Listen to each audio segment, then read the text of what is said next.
हमारी सखी सहेलियों को वट सावित्री पूर्णिमा व्रत की हार्दिक शुभकामनाएं।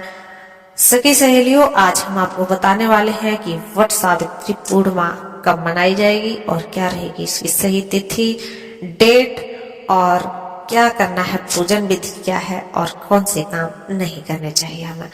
तो सखी सहेलियों, बने रहिए वीडियो के अंत तक। और चलिए, हमारी अमावस्या जो वट सावित्री अमावस्या है वो तो जा चुकी है। अब हम बात करते हैं वट सावित्री पूर्णिमा की, जो कि आने वाली है। हर साल सखी सहेलियों जेठ माह के पूर्णिमा पर वट सावित्री पूर्णिमा का व्रत रखा जाता है। तो वट सावित्री पूर्णिमा व्रत महिलाओं के लिए बहुत ही खास होता है। अगर आप भी वट पूर्णिमा का व्रत रखने जा रही हैं तो चलिए आपको बताते हैं कि इस साल वट सावित्री पूर्णिमा का व्रत कब रखा जाएगा और पूजा विधि क्या रहेगी। तो हिंदू पंचांग के अनुसार जेठ पूर्णिमा तिथि 10 जून को, जी हाँ सखी सहेलियों, 10 जून को है। सुबह 11:35 पर शुरू हो जाएगी 10 जून को। वहीं इस तिथि का समापन अगले दिन 11 जून को दोपहर 1:13 पर रहे। ऐसे में सखी सहेलियों, वट सावित्री पूर्णिमा 10 जून को ही मनाई जाएगी, ताकि वट पूर्णिमा का स्नान दान 11 जून को किया जाएगा।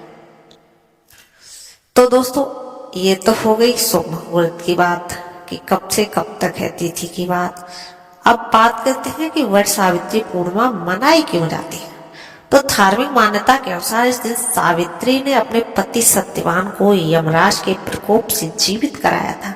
सत्यवान का शव वट वृक्ष के नीचे रखा गया था और सावित्री ने वट वृक्ष की पूजा की, इसीलिए इसे वट सावित्री का व्रत कहा जाता है। इसमें विवाहित महिलाएं अपने पति की अच्छी सेहत और लंबी उम्र के लिए व्रत रखती हैं, साथ ही बरगद के पेड़ की पूजा भी करती हैं। दोस्तों, इसी वीडियो में हम आपको आगे कथा भी सुनाएंगे, तो बने रहिए वीडियो के अंत तक। अब बात कर लेते हैं सखी सहेलियों वट सावित्री की। जो हमारी पूजा होती है उसमें हमें कैसे करनी है पूजा। तो इस पूर्णिमा के दिन सुबह आप जल्दी उठ जाइए, स्नान करने के बाद फिर लाल रंग के कपड़े पहने। लाल या पीले रंग के आप कपड़े पहन सकते हैं, और इसके अलावा आप काले नीले रंग के कपड़े, सफेद रंग के ना पहने तो अच्छा है। कपड़े पहनने के बाद सखी सहेलियों, आपको 16 श्रृंगार कर लें और वट वृक्ष के पास जाकर सबसे पहले उसकी सफाई करें। फिर वृक्ष की जड़ में जल चढ़ाएं और उसकी पूजा करें। इसके बाद वट वृक्ष के चारों ओर 7 बार मौली का धागा लपेट लें और हर परिक्रमा पर अपने पति की लंबी उम्र और स्वास्थ्य की कामना करें। फिर वट वृक्ष के नीचे बैठकर सावित्री और सत्यवान की, जो हम आपको बताने वाले हैं, वो कथा आपको पढ़नी है और सुननी है। और दोस्तों, मंत्र भी हम आपको बताएंगे, उनका जाप भी आप कर सकते हैं। अंत में बरगद के पेड़ की आरती करें और व्रत पारण सात्विक भोजन से ही आप करें तो अच्छा है। तो अब दोस्तों, हम बताने वाले हैं आपको मंत्र। वट पूर्णिमा पूजा मंत्र जो भी हैं आपकी स्क्रीन पर दोस्तों दिख रहे होंगे, तो आप उनका जो है मनन कर सकते हैं। और अब आपको सुनाते हैं दोस्तों, सखी सहेलियों, आपको सुनाते हैं वट पूर्णिमा व्रत की कथा। प्रतिवर्ष जेठ माह की अमावस्या को उत्तर भारत की सुहागिन स्त्रियां द्वारा जेठ मास की पूर्णिमा को दक्षिण भारत की सुहागिन महिलाओं द्वारा वट सावित्री व्रत का पर्व दोस्तों मनाया जाता है। कहा जाता है कि वट वृक्ष की जड़ों से ब्रह्मा, तने भगवान विष्णु और डालियां व पत्तियों में भगवान शिव का निवास स्थान माना जाता है। इस व्रत में महिलाएं वट वृक्ष की पूजा करती हैं। सती सावित्री की कथा सुनने व वाचन करने में सौभाग्यवती महिलाओं की अखंड सौभाग्य की कामना पूरी होती है। तो दोस्तों, आज हम सुनाने वाले जा रहे हैं सत्यवान सावित्री की व्रत कथा। पौराणिक, प्रामाणिक व प्रचलित वट सावित्री व्रत कथा के अनुसार सावित्री की पति जो थे वो अल्पायु थे। उसी समय देव ऋषि नारद आए और सावित्री से कहने लगे, तुम्हारा पति तो अल्पायु है, आप कोई दूसरा वर मांग लें। पर सावित्री ने कहा, मैं एक हिंदू नारी हूँ, पति को एक बार ही चुनती हूँ। इसी समय सत्यवान के सिर में अत्यधिक पीड़ा होने लगी। सावित्री ने वट वृक्ष के नीचे अपने गोद में पति के सिर को रख उसे लेटा दिया। उसी समय सावित्री ने कहा, अनेक यमदूतों के साथ यमराज आ पहुंचे। सत्यवान के जीव को दक्षिण दिशा की ओर लेकर जा रहे थे। यह देख सावित्री भी यमराज के पीछे पीछे चलने लगी।